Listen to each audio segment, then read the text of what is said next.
Sorotan lain saudara, Menteri Tenaga Kerja Yasir Lim menyatakan data pemutusan hubungan kerja karyawan hingga Mei 2025 mencapai 24.000 orang. Secara tahunan, angka PHK di Indonesia meningkat dibanding tahun lalu. Hal ini disampaikan dalam rapat dengan Komisi 9 DPR Senin pagi. Hingga bulan Mei 2025, sudah ada 24.083 orang yang di PHK. Ada 3 provinsi menjadi daerah terbanyak melakukan PHK, yakni Jawa Tengah, Jakarta, dan Riau.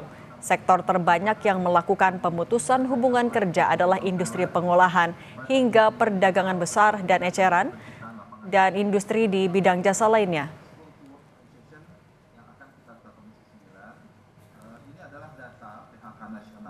Kemudian saat ini sudah terdata itu adalah sekitar 24.000. Jadi sudah sepertiga lebih dari sepertiga dari tahun 2024 ya. Jadi kalau ada yang bertanya PHK year to year gabungannya itu saat ini dibandingkan tahun lalu memang meningkat ya, ini potretnya. Dan 3 provinsi terbanyak PHK Jawa Tengah, Jakarta, Riau, dan 3 sektor terbanyak itu adalah industri pengolahan, perdagangan besar dan eceran, dan aktivitas jasa lainnya. Anggota Komisi 9 DPR fraksi PAN, Surya Utama menyatakan salah satu tingginya PHK dibanding tahun lalu karena tidak adanya matching skill atau kecocokan antara keahlian pekerja dengan kebutuhan lapangan kerja. DPR mendorong pemerintah memanfaatkan bonus demografi dengan peningkatan kualitas SDM di tengah perkembangan teknologi.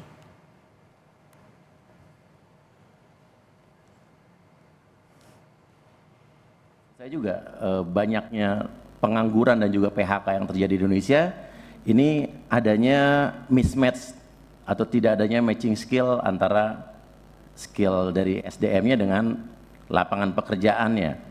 Dan tadi bilang soal bonus demografi, ada contoh beberapa negara yang gagal memanfaatkan bonus demografinya, salah satunya adalah Brasil dan South Africa, di mana tingkat pengangguran tinggi ini karena arah kebijakan pemerintah yang salah dan juga tidak sesuai dengan kualitas SDM-nya.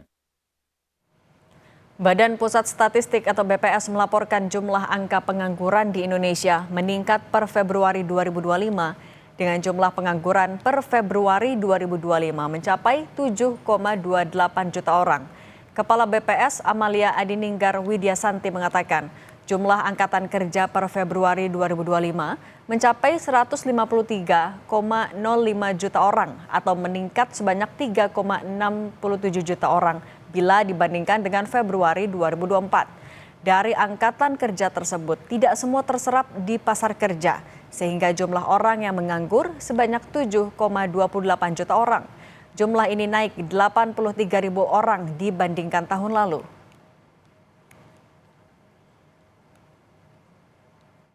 Penambahan angkatan kerja, jumlah bekerja pun juga mengalami peningkatan 3,59 juta orang yang bekerja. Tetapi dari ada yang penyerapan, ada juga yang keluar yang tidak bekerja. Ada juga yang kemudian dia masuk kepada angkatan kerja tetapi belum mendapatkan pekerjaan. Itu yang terekam di dalam jumlah yang menganggur, 7,28 juta orang yang menganggur, dan penambahan jumlah orang penganggur dibandingkan Februari 2024 adalah sebesar 83.450 orang yang